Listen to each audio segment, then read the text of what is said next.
The fraternity, with all its liberties, has heavy responsibilities in altering the physical and mental makeup of their species. We speak of respect for nature and all that she creates, design, innovation, and sustenance being our prime focus. I would like to begin by introducing our esteemed panelists and would request them to please take a seat as I do so. I would begin with architect Krishna Rao Jayasim. He is a well-known entity and the past chairman of the Indian Institute of Architects Karnataka chapter. His work has been featured in the New York Times, The Hindu, The Times of India, The Deccan Herald, and on Edgy TV. Professor Jayasim has authored and presented over 150 papers and has been published in international, national, and state media.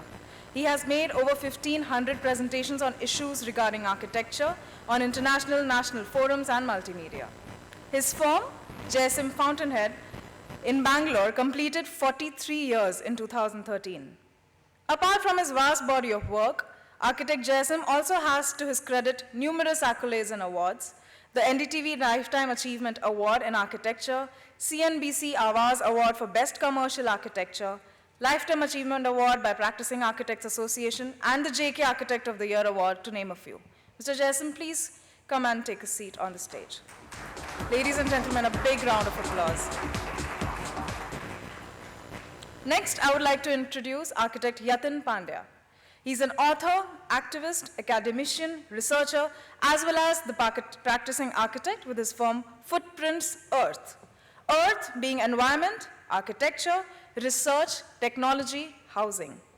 A graduate of the CEPT University, Ahmedabad, he has availed a Master of Architecture degree from McGill University, Montreal.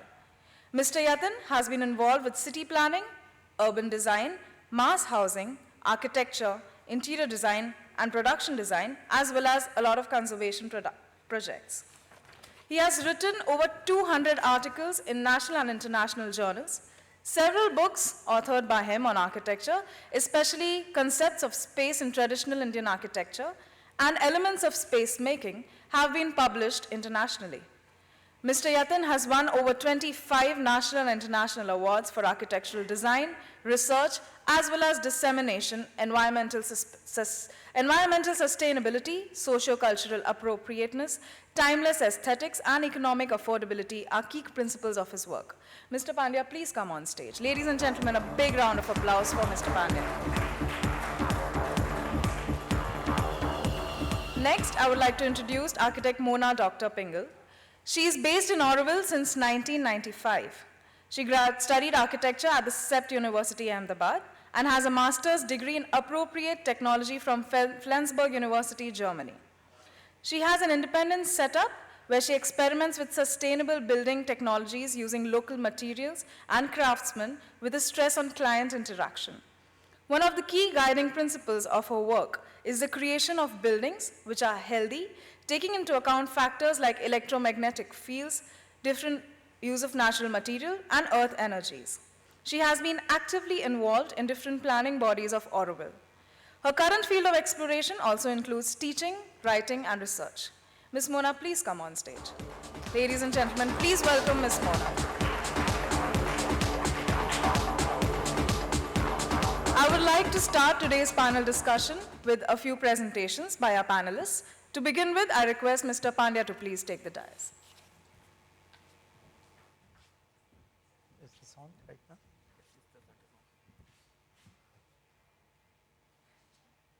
Namaskar, very good evening. The format is a panel discussion, so don't get scared. It's not going to be a long presentation. Sorry, no nap times this evening.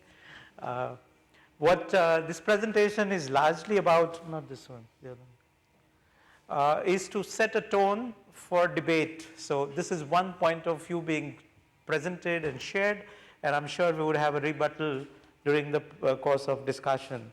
And just so that there are visuals, so the less words spoken and more aspects covered. So that's why I'm relying on this presentation to share some of my biases or interpretations, whatever you call it.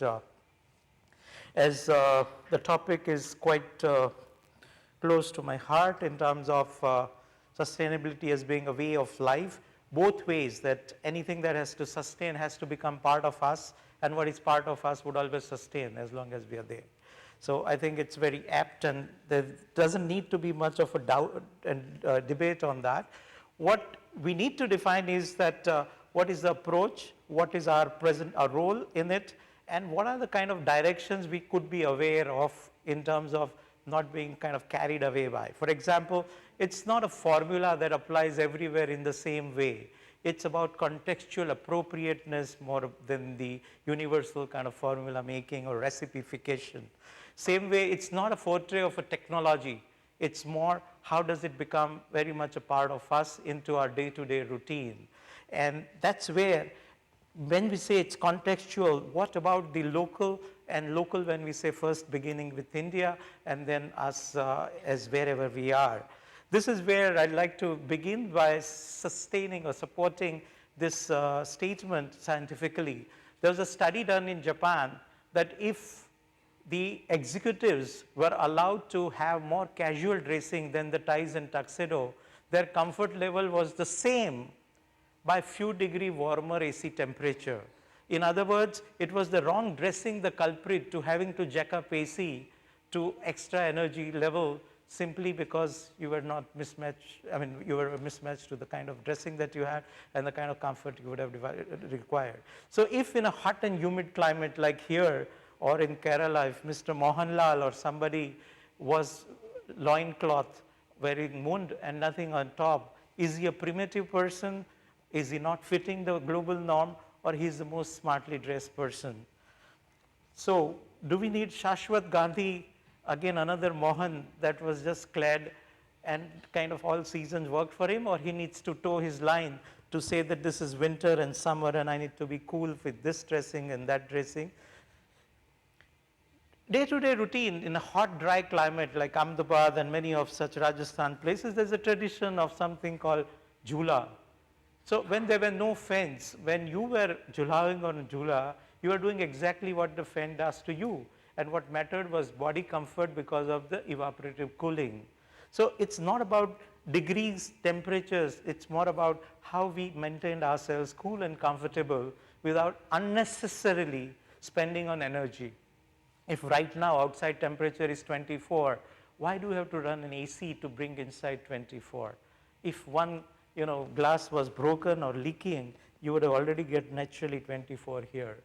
So this is where sustainability is an appropriate or contextual adjustment into the local conditions. So if 250 rupee an 8-hour shift gives you the kind of effective publicity about you being global, so be it, rather than that having to be a teleconferences or whatever. It's not a technology. So if for transporting the refrigerated medicine across the desert, if you need solar power, it is not a contradiction. You can just invest in 100 rupee umbrella to save yourself from leaking roofs rather than writing bureaucratic letter. It's simply an adjustment to do the job with list and for gaining the most. This is not, we know the difference. When it touches our psyche, it's always comfortable. Otherwise, even if the most comfortable environment but boring lecture, you will always look at the watch. Like these are physically most distracting and most discomforting condition, and yet both represent tranquility of mind. How does it dictate the behavior? How can built environment?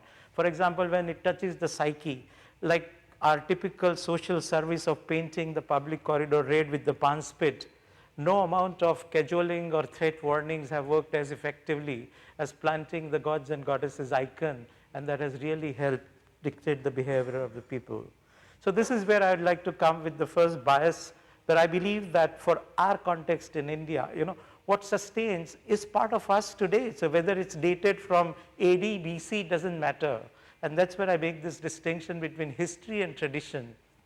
History is a dead tradition, while tradition is a living history. And I strongly believe in India, we don't live with fossilized past, we live with the kind of ongoing yesterday as part of us today. And that's why we don't have to judge the book by the cover. The more fundamental DNA, if we can understand, our DNA lies with this whole thing of caring and sharing, idea of collective versus individual, there is pluralism, and that's where, we don't need to find one answer. We always believed in multiple truths, as many people, as many gods, as many regions, as many food varieties, and they also had scientific meaning, like thali as an idea of a combination of people, houses responded to the local place, culture, climate, and this is what was the vitality. The sambar was different in when, we come from north or west and we say south, but you would always fight and kill us that no, Madurai is different, or, Mangalore is different. But how do we design today?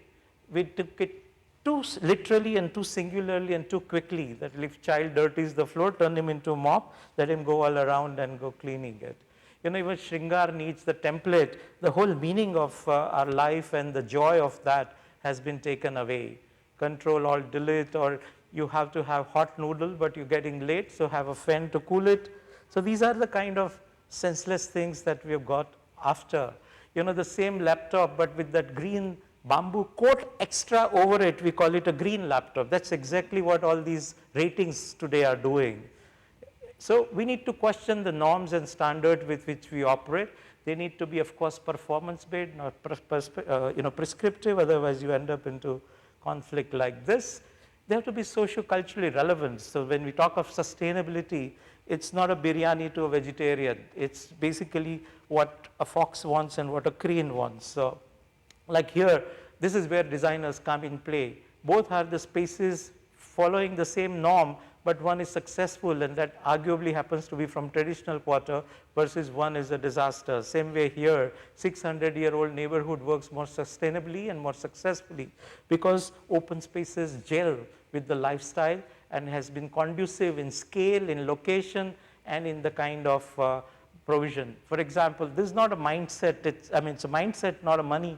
The top one here is a slum, and they have, without any money, with a shaded tree and rightly located location, created a successful group space, as against one below is Ballard Estate, one of the most expensive real estate, and these are corporate houses, and yet this is the condition because they have totally ignored that interface with the outside. So we must know what we are adapting as a norm, otherwise we end up into disasters like this. It should be used deeper, and it says diaper. So when we are aping versus when we are adapting, and that's where that customization is required. There's no, I always say that you copy from one, you will be behind the bars for copying plagiarism. You copy from 20 people smartly and you're given doctorate, you become PhD.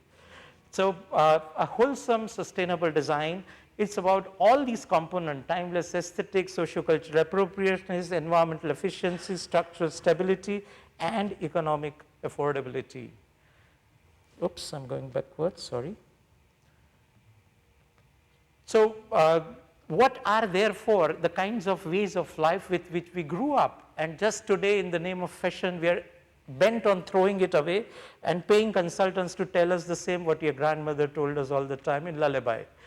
These are basic elements that we always use. We think glass is a modern material. We had the fantastic version substituting the glass in terms of jali, where Bernoulli and Venturi's scientific principles work to cool it, micro-cool it, to increase the velocity by funneling it. From inside you could see everything outside, but from outside you were not even seen and known what you are looking like. And that gave you ventilation, light, and view, and yet without affecting any of your daily routine. So it succeeded in sociocultural term, aesthetic term, as well as in environmental term. And that's what in contemporary times Mr. Baker tried to do. This is what we tried to do in one of the projects somewhere. Same way, tripartite window. You go to a hotel and they don't even let you open the window, even if I don't want to use this artificial energy. I'm just compulsively part of it. Could I not be given a choice that top one is for ventilation, the middle one is for the gossip and I can view, and the lower one is for the cool air, and permutation and combination all the time would give you choice of how much you want to control within. And that's where we could make a difference. Courtyard as an element, and it could bring ventilation, view, even collection of rainwater. Some of these ideas is applied by people. Multi-tiered roof for natural ventilation. This traditional wisdom could be seen from a single device. This is like step well, only utility device to fetch water, and yet one of the most marvelous architectural example, engineering marvel as well as water harvesting in a hot dry system where that was the only source of survival, and it had also associational value to catch the fancy of the people. Traditional quarters, for 6 centuries they have been working. They have higher density. It's a fallacy to think, and today in the morning, in passing, I said that we are going to talk to a place where actually they have maintained all these things better than all that north beyond above Bombay that we talk of. That there's no need for high rise. These low rise 4-storied structure have 2.7 FAR as against the one that we have 1.8 legally available in 10-storied structure in north. And we build always sensibly with 3 sides shared as compactly. But today that attitude, when the cars came, 40 acres of site is spent in simply a luxury of not having to slow down in the Cloverleaf intersection, which was equivalent of a medieval town where 2,500 families could stay together. This is what multiple use of space in the poor traditional quarter. It was also socially most engaging and interactive, most festive place to celebrate, and environmentally you don't need AC even today. It doesn't matter what the global warming would be in the rest of the world, and it is because you change. You slept at night at top floor, and daytime you use the lower, the courtyard diffuse the kind of light, and all these elements that I talked about. It was self-sufficient for its basic daily needs of water, even in a scarce water situation, for drinking and cooking. This Jahaj Mahal in Mandu, again, it was an integrated part right from siting. It's called Jahaj Mahal because it was sited between 2 water ponds. It circulated water by gravity without any drop of water being wasted. So these are the examples we can pick from, and just so that I don't preach and go away, I'm putting just very quickly few projects in minutes time to show that some of these principles, how they could be applied. Like this is in a slum where last room in a back-to-back and side-touch row house is invariably dark and dingy. How do you bring in ventilation and quality of light within?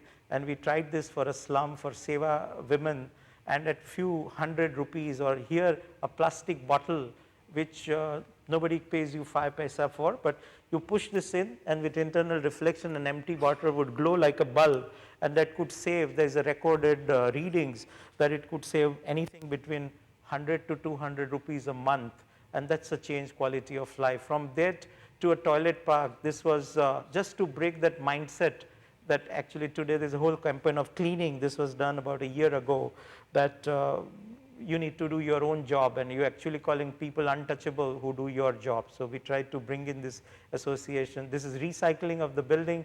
Corbusier's building, but was dilapidated as what you saw in previous slide, that has been turned into museum.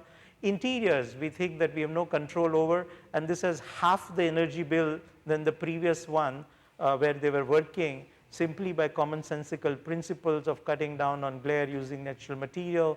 This is a house, a rich person's house, but again with common sense principles, it could do without artificial energy.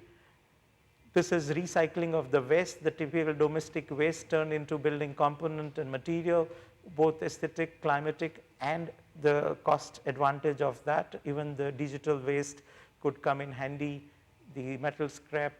And this is also a building in a slum working at different times. This is an institute. Again, it's only 18 kilowatt hour per meter square per year, and light from common sense principle of cut and fill to planting the trees, natural shading, passive cooling, insulated walls, ferrocement roof, 3-part window in a contemporary sense, and water harvesting of 22 lakh liter, recycling of waste, and that's how it's come about. And finally, settlement. This is the traditional way of building houses, which was called kacha. Bank would not give you loan, but that also withstood the earthquake, the severest earthquake, for enough scientific reasons. And that's the whole point, that people did not want to be unsafe, and they created their own environment which could last against all these vagaries of nature. And that's how they create the most beautiful interiors on this earth at 75 rupees a square foot, and in 47 degrees outdoors. Indoor is comfortable without any artificial light and energy, and this is what we rehabilitated along with. And now in the middle of desert, because of that water harvesting pond, there is also agriculture. So the ecology has changed, and this is how there could be a transformation arrived at. Transformation is the wrong word because we already had it. We somewhere have probably lost it. We need to rediscover and reinvent it. And let's not kind of undue pseudo modernism come in play to think that if we don't think this way, we are primitive. I think in India, we are in a lucky position to have the repository of accumulated wisdom of 6,000 years. And if we can only pick from there, we would be able to take alphabet. We don't have to start from A. We are in lucky position to start from P and take it further. Thank you for your patient listening. Thank you, Mr. Pandya. Thank you very much for the presentation. I would now request Ms. Mona to please take the dais.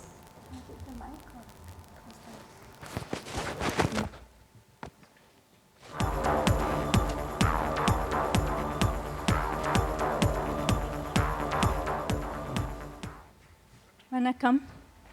Since I'm from Auroville, my time is too limited, otherwise I would have loved to give a talk in Tamil, except that Yatin may not understand. I'm happy to be here and present some of my ideas about sustainability. I think it's so used a word that when I was preparing this presentation, it was really difficult to, kind of understand like what has gone wrong and why everybody's trying to sell sustainability today. So let's see if I manage. I start with the basics. This is what happens when we work as architects, interior designers, designers of any kind.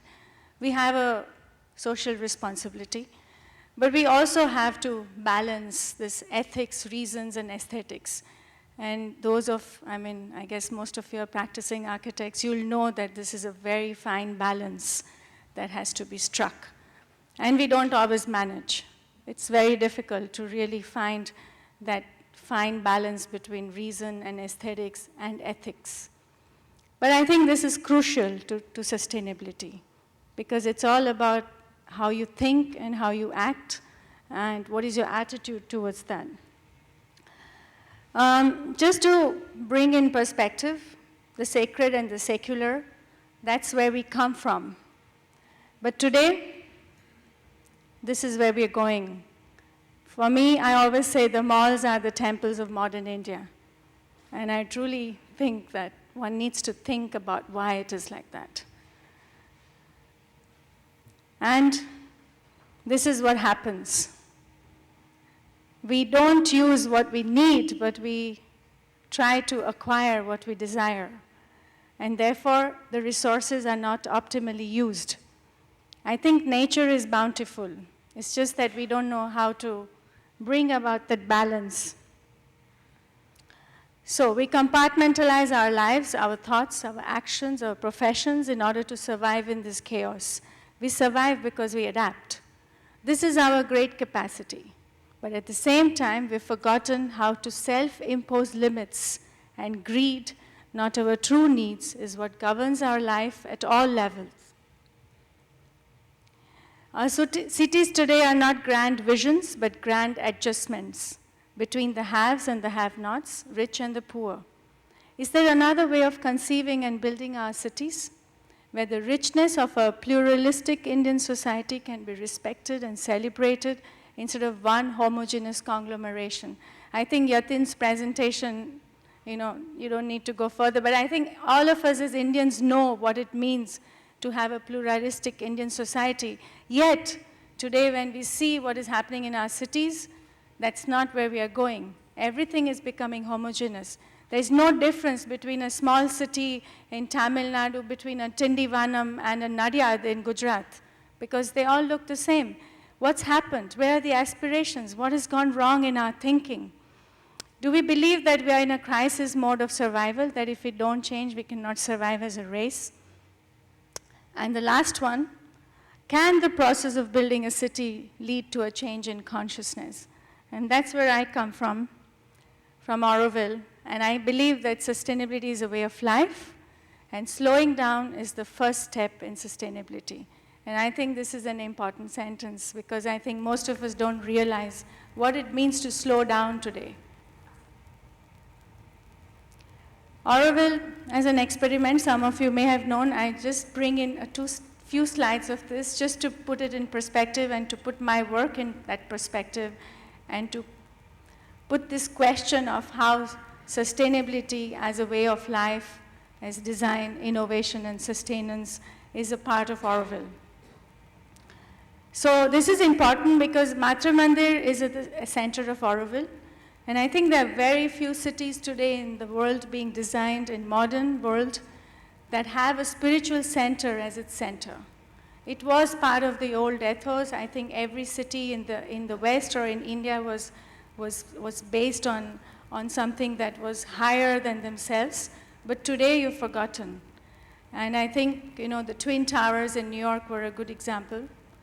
And I think we all know what happened to it. But I think it's important to question why is that today and why for Auroville it was so important to start the Matra Mandir and finish it first before building the city. This is how Auroville was, and this is how it is today. And I think,